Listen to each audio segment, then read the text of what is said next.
والسلام على سيد الأنبياء والمرسلين صلى الله عليه وسلم.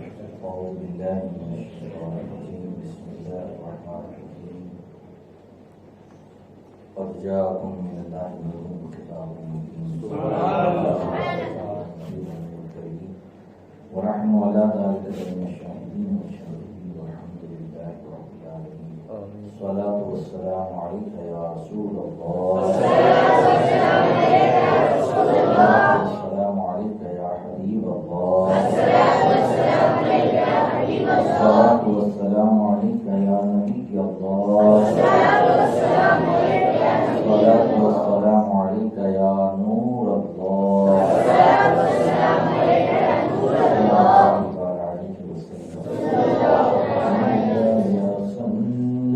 وسلم دائما أبدا على حبيبك خير الخلق كلهم.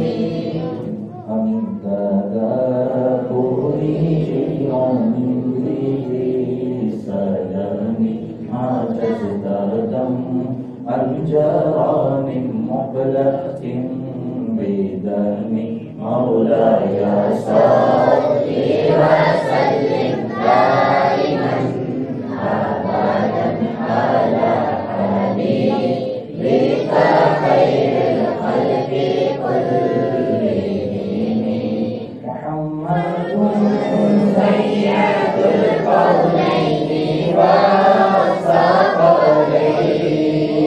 محمد سيد القولين والثقلين والفريقين من عرب ومن عجم. مولاي صل وسلم دائما أبدا على حبيبك خير الخلق كلهم. هو الحبيب الذي ترجى شفاعته بكل حول من الأحوال مقترن. أستغفر الله من قول بلا عمل. أستغفر الله من قول بلا عمل. لقد نسبت به نسلا لذي حكم. مولاي صل وسلم دائما أبدا على حبيبك خير الخلق كلهم. ثم الرضا عن أبي بكر وعن عمر وعن علي وعن عثمان ذي الكرم. يا ربي بالمصطفى بلغ مقاصدنا. يا ربي بالمصطفى بلغ مقاصدنا. واغفر لنا ما مضى يا واسع الكرم. مولاي صل وسلم دائما أبدا على حبيبك خير الخلق كلهم. اللهم صل على سيدنا ومولانا محمد وعلى وسلم عليه. سلام والسلام عليك يا رسول الله.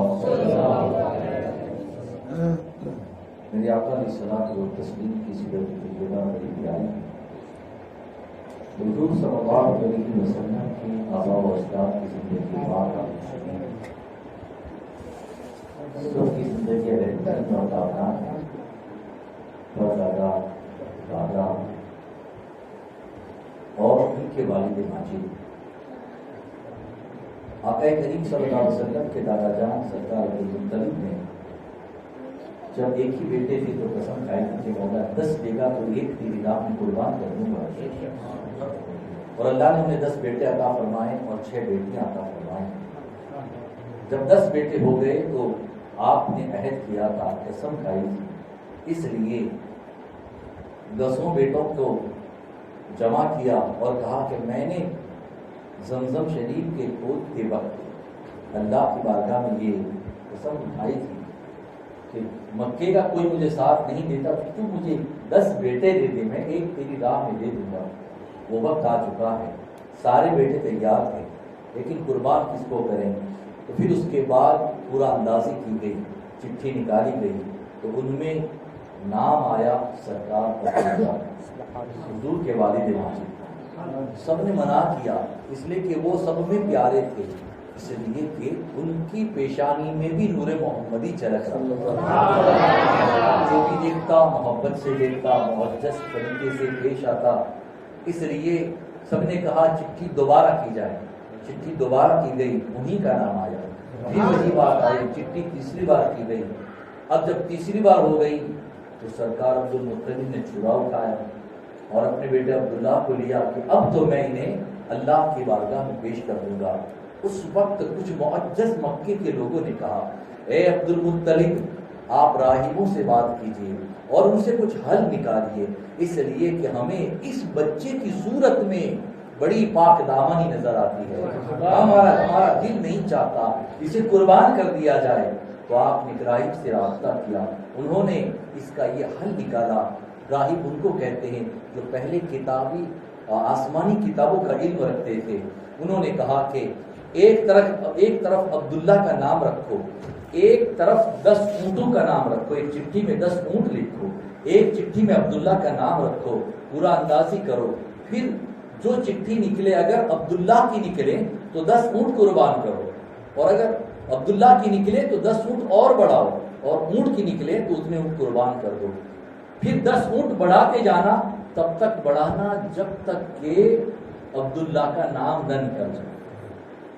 پھر یہی ہوا 10 چٹھی، 10 اونٹوں کی چٹھی حضرت عبداللہ کی، تو اس میں سے حضرت عبداللہ کی 10 اونٹوں کی چٹھی نکلی، عبداللہ کی چٹھی نکلی، یعنی ابھی عبداللہ کو ذبح کرو۔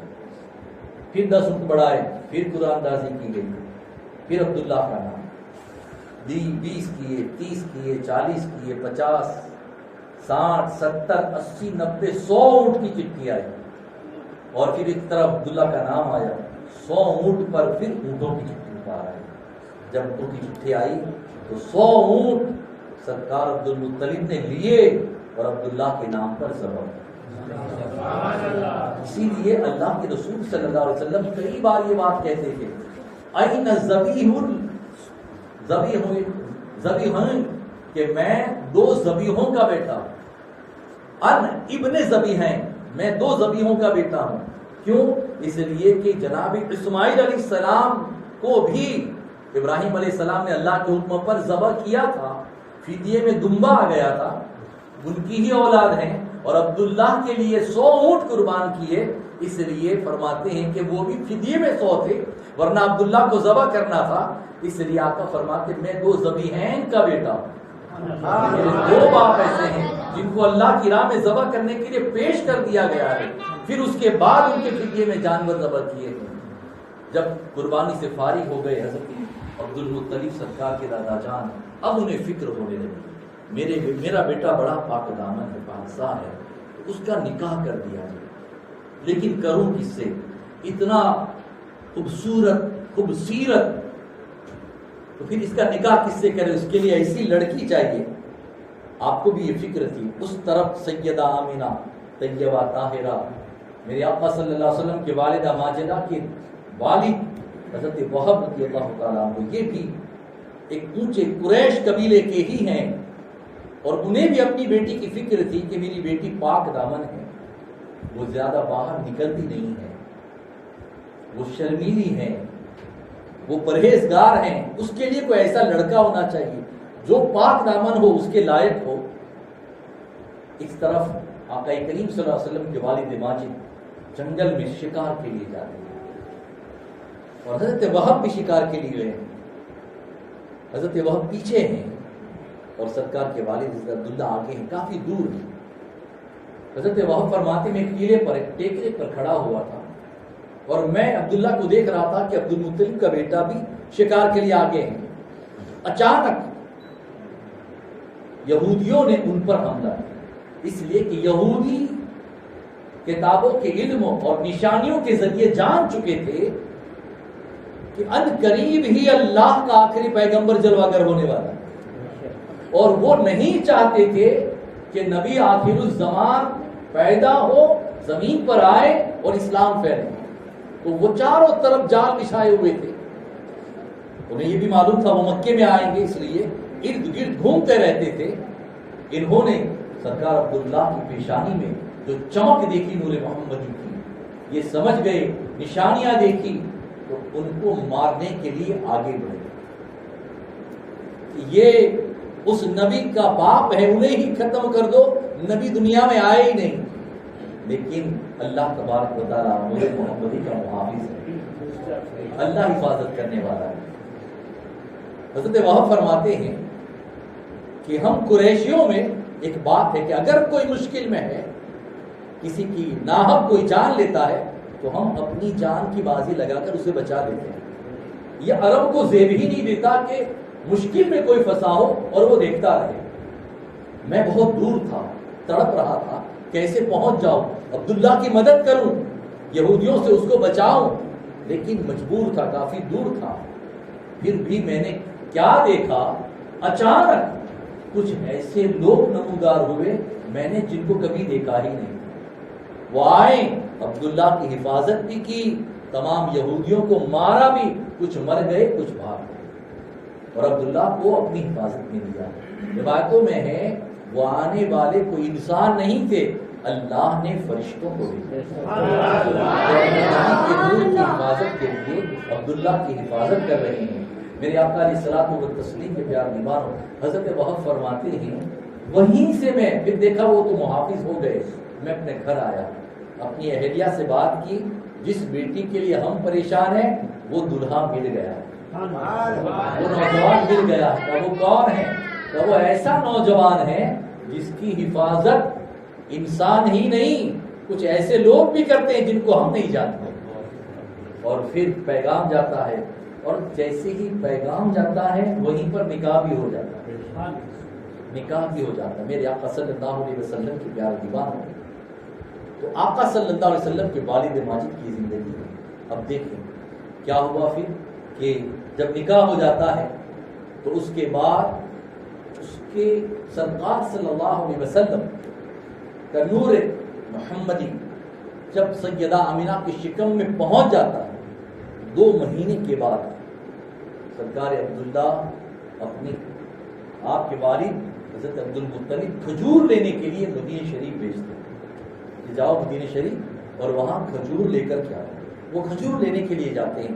مکہ والوں کا یہی معاملہ تھا، وہ تجارت کرتے تھے، دوسرے ملکوں سے سامان لاتے، پہلے اپنا سامان لے کر وہاں جا کر بیچتے، پھر وہاں سے لے کر آتے یہاں لا کر بیچتے، جس کو آج کے زمانے میں امپورٹ ایکسپورٹ کہتے ہیں۔ اس زمانے میں ان کا وہی کاروبار تھا، وہ اپنی ضرورتوں کی چیزیں وہاں لے جا کر بیچتے، وہاں کی کھجوریں بھی لا کر کے بیچی جاتی تھی۔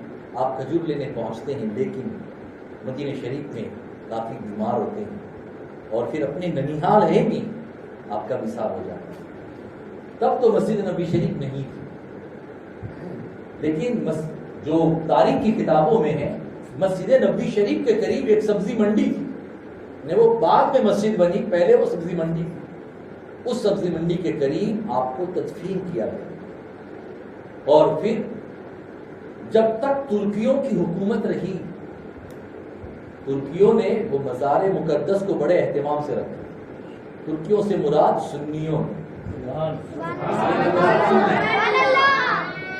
وہ اہل سنت، انہوں نے سرکار عبداللہ کا مزار بھی بڑے اہتمام سے رکھا، کیوں نہ ہو، وہ نبی آخر الزمان کے والد تھے۔ پھر جب بے دینوں کی حکومت آئی، گستاخان رسول کی حکومت آئی، انہوں نے اس کے باری دروازوں کو نکال کر چاروں طرف دیواریں پیک کر دی، اور جب مسجد نبی شریف کی توسیع کی گئی، بڑھایا گیا، وہ حصہ بھی مسجد میں لے لیا گیا، لیکن ان کا جسد مبارک نکال کر جنت البقیع میں دفنایا گیا۔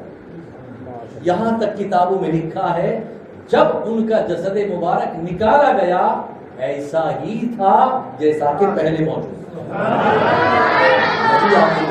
یہ کتابوں میں، لیکن اسے زیادہ ان لوگوں نے ہائی لائٹ نہیں ہونے دیا، اخباروں میں نہیں دیا، اس خبر کو زیادہ نہ پھیلنے دیا، اس لیے کہ یہ جانتے ہیں یہ باتیں پھیل گئی تو حق جو عقیدہ ہے وہ واضح ہو جائے کہ اللہ کے پیغمبروں کو اور اللہ والوں کے جسموں کو، ان کے غلاموں کے جسموں کو مٹی کھاتی نہیں، مٹی ٹچ بھی نہیں کرتی ہے۔ پھر ان کو جنت البقیع میں یہ کتابوں میں مکتوب ہے۔ میرے آقا علیہ الصلوۃ والتسلیم کے پیارے دیوانوں، یہاں پر یہ بھی بتا دوں کہ جتنے بھی باطل فرقے ہیں وہ معاذ اللہ حضور کے والدین کریمین کو کافر اور مشرک اور کیا کیا کہتے ہیں، لیکن وہ غلط ہے۔ میں نے پہلے دن بتایا تھا اللہ تعالیٰ کے حبیب ارشاد فرماتے ہیں کہ میں جن جن پیشانیوں سے اور جن جن رحلوں میں سے گزرا ہوں، جن شکموں میں سے گزرا ہوں، اللہ نے سب کو کفر اور شرک اور گناہوں سے پاک رکھا ہے۔ سبحان اللہ۔ تو ہم ان کو مشرک کہہ ہی نہیں سکتے، اگر کہیں گے تو سرکار کے فرمان کا انکار ہوگا، اور انکار وہی کرتا ہے جو مومن نہیں ہوتا، مومن اقرار کرتا ہے۔ اور سرکار کے والد ماجد، انہوں نے سرکار کا زمانہ ہی نہیں پایا تو کلمہ کیسے پڑھیں گے؟ وہ تو سرکار کے دنیا میں جلواگر ہونے سے پہلے ہی دنیا سے رخصت ہو جاتی ہے۔ ان کی والدہ 6 سال کی عمر میں دنیا سے رخصت ہوتی ہے، پھر بھی امام عشق و محبت نے حضور کے والدین کی ایمان کو ثابت کیا، اور انہوں نے ان کتابوں کو لیا جو ہمارے بڑے اکابر علماء، مفسرین، محدثین نے جو قول دیے ہیں، اسی پر آپ کا اتفاق۔ جب سرکار حجت الوداع کے موقع پر جا رہے تھے، ماں سیدہ عائشہ سے روایت ہے کہ سرکار اپنے والدین کی قبروں پر گئے اور انہیں قبروں سے باہر لائے، اور پھر جب گئے تھے تو غمزدہ تھے، عائشہ فرماتی ہیں، لیکن پھر گئے، انہیں قبروں سے نکالا، انہیں کلمہ پڑھایا، پھر وہ قبروں میں واپس چلے گئے۔ تو فرماتی ہیں عائشہ، پھر جب حضور آئے تو حضور کا چہرہ بڑا کامنا، بہت خوشی والا تھا۔ اب کوئی کہہ سکتا ہے قبروں میں سے پہلے دفن ہوئے لوگ نکل کیسے سکتے ہیں؟ تو یہ بات قرآن مقدس سے بھی ثابت ہے، اور یہ لوگ سب اس کا کوئی انکار نہیں کر سکتا کہ سیدنا عیسیٰ علیہ السلام مردوں کو زندہ کرتے، قبروں پر جا کر کہتے تھے تم باذن اللہ، مردہ کھڑا ہو جائے، اور وہ بات کرتا تھا۔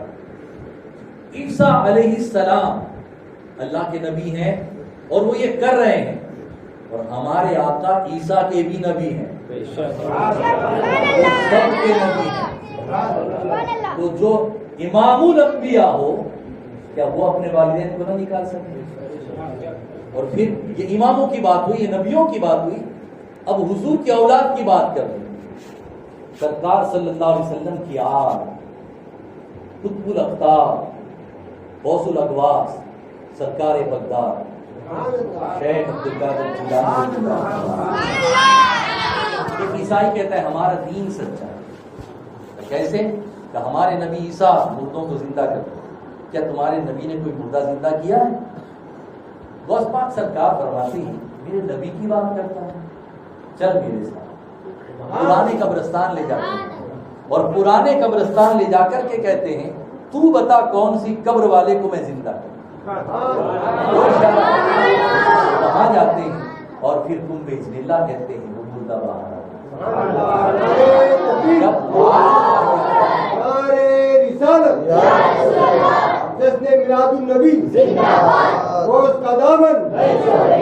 آل کا یہ عالم ہے، حضور کی اولاد کا یہ عالم ہے۔ فرماتے ہیں میں تو غلام ہوں اور میں یہ کر سکتا ہوں، اب تو اندازہ لگا عیسائی میرے نبی کی شان کیا ہے۔ جو کلمہ پڑھتا ہے داخل اسلام ہے۔